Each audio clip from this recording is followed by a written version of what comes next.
This part is the beginning of learning the protocol. The healing protocol has 6 stages to it, as shown in your guide. The healing protocol begins with profiling a person, which is finding out their negative life patterns, their negative belief systems, the emotion that triggers their patterns and their archetype, and all this information that tells you already the type of person you're dealing with. The next part of the protocol is collecting the information that relates to the condition that they have. It's collecting all the information, it's giving you the pathway to go. So that would be the second stage. The third part of the protocol is analyzing the information that you've got. And it'll be a way that you can dig a bit further, go find ages and so forth. And then the next part will be reconstructing it, putting it all back together. Let's get all these pieces and reconstruct the whole story. And then sometimes when you're doing some healing or you're trying to put a piece together, you need to go back and retrace your steps. That is called recycle. That is where we go find out, did we miss a step? Is there some information that's needed to make this story complete? So that's called recycle. And it ends with the healing part, which is when you've got all this information and you've brought things to the surface, you then perform healing. You then bring in a vibration to start healing the effects of what you found out, or just to draw in a vibration. And the healing part also can give you some more information about the whole condition of why the person has the condition. So that's the overall view of how you travel through a healing protocol. Now this stays the same every time you work on a person. The things that changes is the information that comes up. It'll be a different pattern, it'll be different ages, it'll be different pathways, different healing corrections. But the format and the flow and the stages always stay the same. What's going to follow on from this point, you will be learning each stage of the protocol. There will be some theory and some practical exercises. You'll have the chance to then put into practice the part that you've just learnt. So it's broken down in simple ways to learn. At the end of learning each part, each stage of the protocol, you'll be able to see the protocol done completely. Through each of the stages, we'll be using biofeedback testing. So you'll have an option where you can use muscle testing or a self-testing technique. There are some stages where you will most likely need a second person to do the healing on. So you can try to do it on yourself if you're using self-testing techniques. However, it'd be advantageous if you did have a second person. At the end, when I get to perform the whole protocol, you definitely need a second person because you need to practice on somebody, and this is where you will use a muscle testing technique.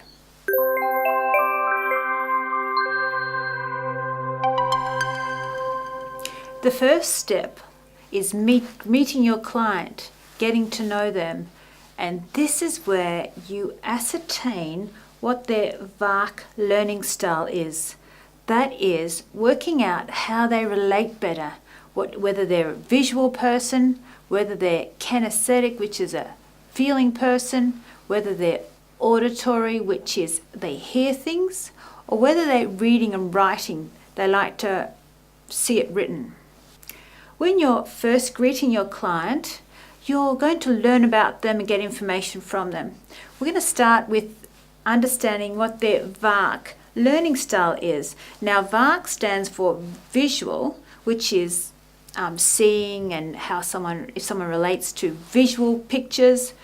A is for auditory, which means some people relate to hearing things more than seeing. R stands for reading and writing, where they like to see it written on a page.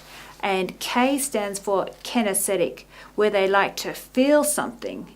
Now you can ascertain how they learn and how they most relate by asking them a question. Perhaps saying, describe your favourite person. Now, they may say, my favourite person makes me feel good and warm and happy. They're kinesthetic. Like some people may cross over and be part kinesthetic and part auditory. But learning this style helps you then relate to them to match their style. Now they may say, if they're more visual, they may describe their favourite person in pictures. He's tall, he's strong, so he's visual orientated. So that you'll need to understand this, and it will relate more in the advanced courses of emotion and spirit when we devise the corrections with incorporating these learning styles.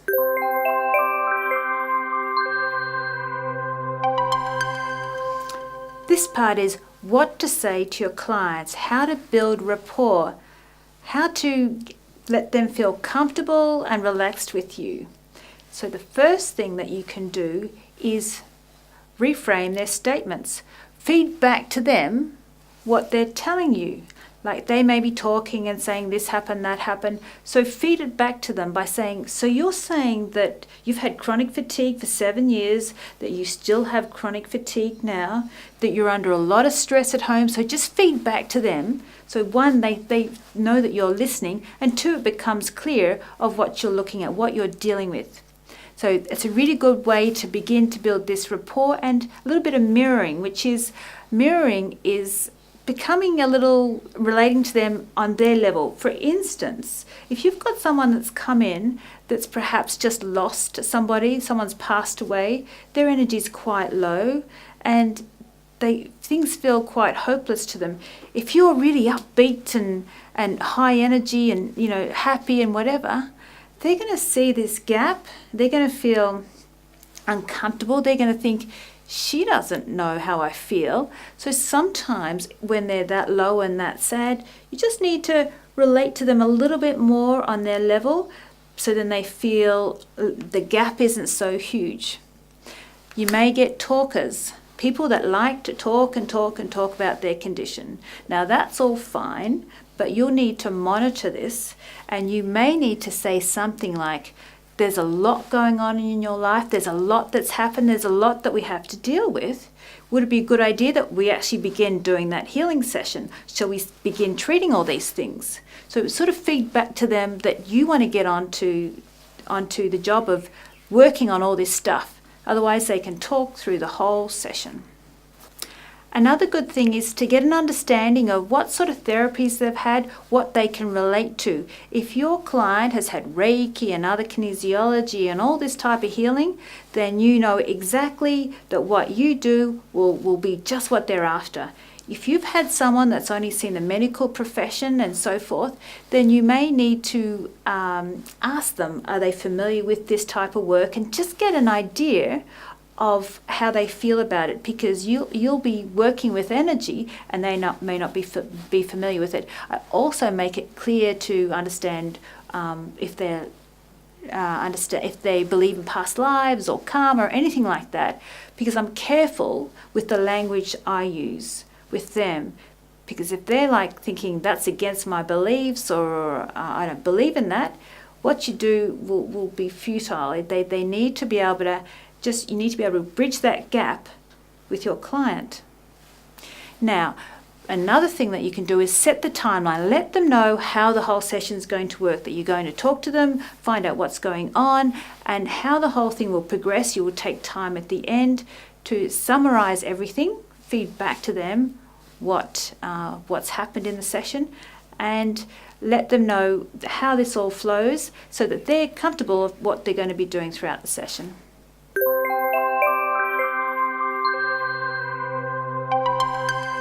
So we're now going to go through the client questionnaire form. You can locate this at the back of the guide in the appendices, or you can log on to your practitioner area and download it. That way you can change it and add or subtract whatever you want to the form. So if you have a look at the form, there's some information on the contact details for the client, which is important. They can fill that one out. And then personal details. I always like to have a look to see how someone came across me. If it was a friend or just off the internet. It gives me an idea. When it's from a friend, it seems to be they're always more willing, more open, and it seems to work really well when they're referred because they expect good things. So I always have a look at that. The other information that they fill out is, do they smoke, and how much water do they take, and coffee and alcohol. All this gives you an idea of how they're treating themselves. If I find a smoker and a drinker, already you know that they don't have very good self-worth. They're all already got some self-sabotaging happening there. But it also will indicate that they've got toxins in their body, because smoking is highly toxic.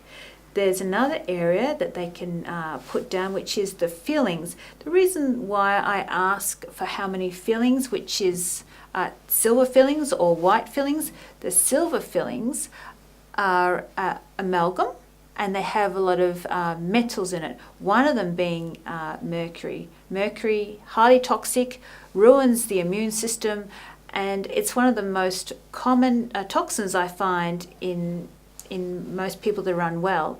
So do your research on mercury, and because you'll find it quite often in a client. White fillings and gold. Okay, now there's a reason why gold's there, because if someone has a gold filling and a amalgam or a mercury filling, then that acts like a magnet. The gold actually begins to pull out the mercury, and so they get a higher mercury exposure. Now, if you ever have gone to mine for some gold, or you go to a place where they do it, they will tell you when they need to sift through all the particles, and if there's gold anywhere, they will use mercury to pull out the gold. So it attracts each other. So it's not a very good thing to have both gold and a silver filling in your mouth. And people ask, should I get them out and so forth? And I basically say, cleanse your body first, and that's the first step that you take. Whether they take them out, that will be their decision. But if they're going to get further fillings, I always highly recommend that they get white fillings. Another thing, if they've got lots of fillings and even lots of white fillings, then you know they've had a lot of dental work. Now, dental work can upset the jaw. You will learn more about the jaw alignment in physics, because when the jaw's out, all sorts of problems occur. So it sort of just gives you a bit of an overall view. Artificial sweetener. Now, this is a poison. So if someone's having diet foods, Diet Coke on a regular basis, then that just has to stop. They need to do their research. I always recommend the client researches on the internet the information, because I say don't just take my word for it. You have a look, or I provide them with some information, but I'd like them to do their research, and that will allow them to know that they're making the decision also, not just taking your advice. Artificial sweeteners, look, it was developed in a lab, a science lab, where the scientist accidentally was mixing up all these potions, all these chemicals, licked his finger, and he goes, oh, that's sweet. And so they thought, oh, how can we use this? So they put it in foods to say, oh, that has no sugar, so it's not fattening. But it's really a poison, and it doesn't help you lose weight. It actually messes up your whole metabolism.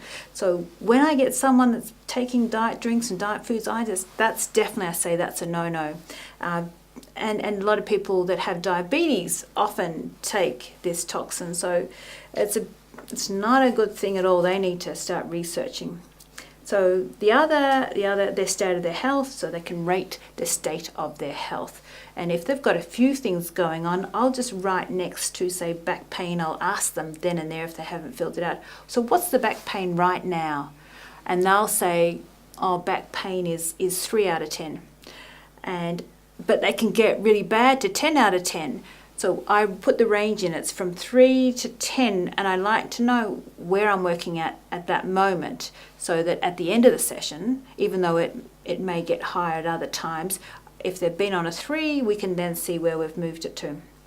And then when they come next time, they may say, look, it doesn't ever get 10 out of 10 anymore. So I pop in a range if they say it fluctuates.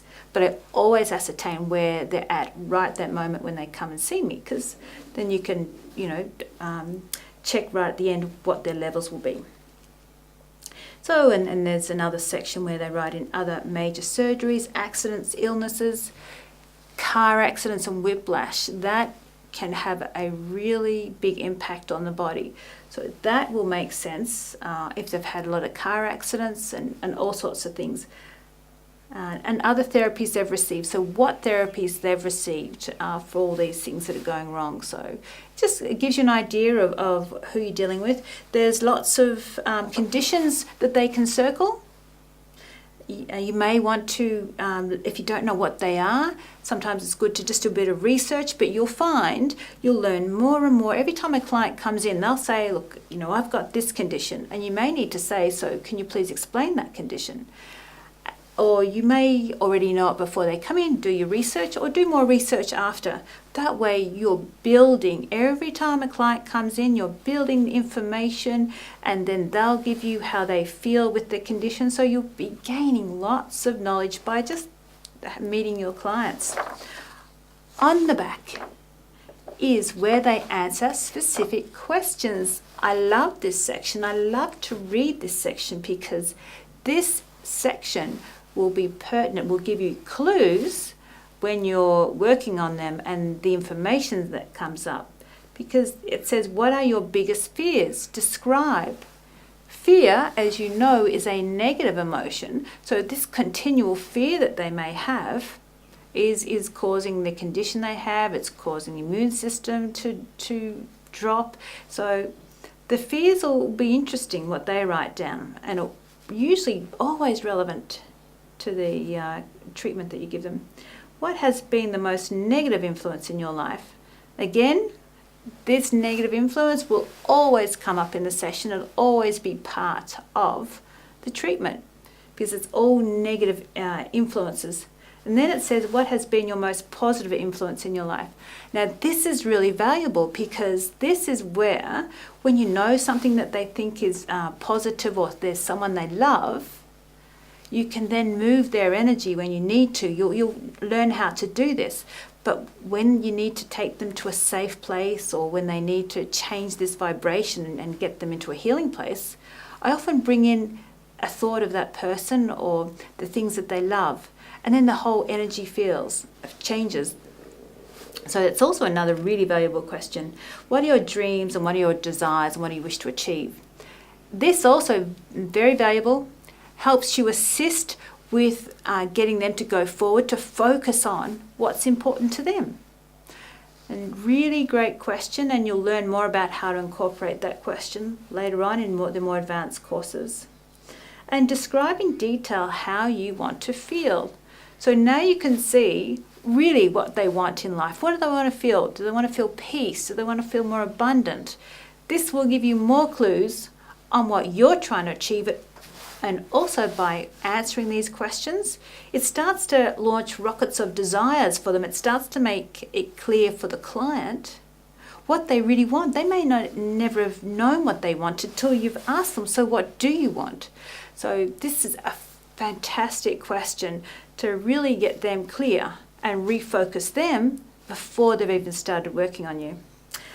And just at the end of the form, they need to sign a disclaimer just saying that you're working with energy and that you don't diagnose or prescribe medications, and that and so forth. So, and it's their responsibility if anything comes up to seek medical advice. It just covers you so that they're clear that you won't be telling them to come off their medication. It's signed off there, so it covers you for legal purposes.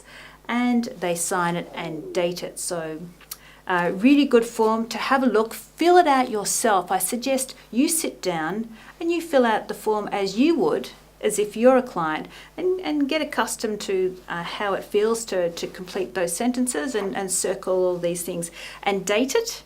And then after like a few months after you've started working with the forensic healing system, have a look at your form and see if anything's changed.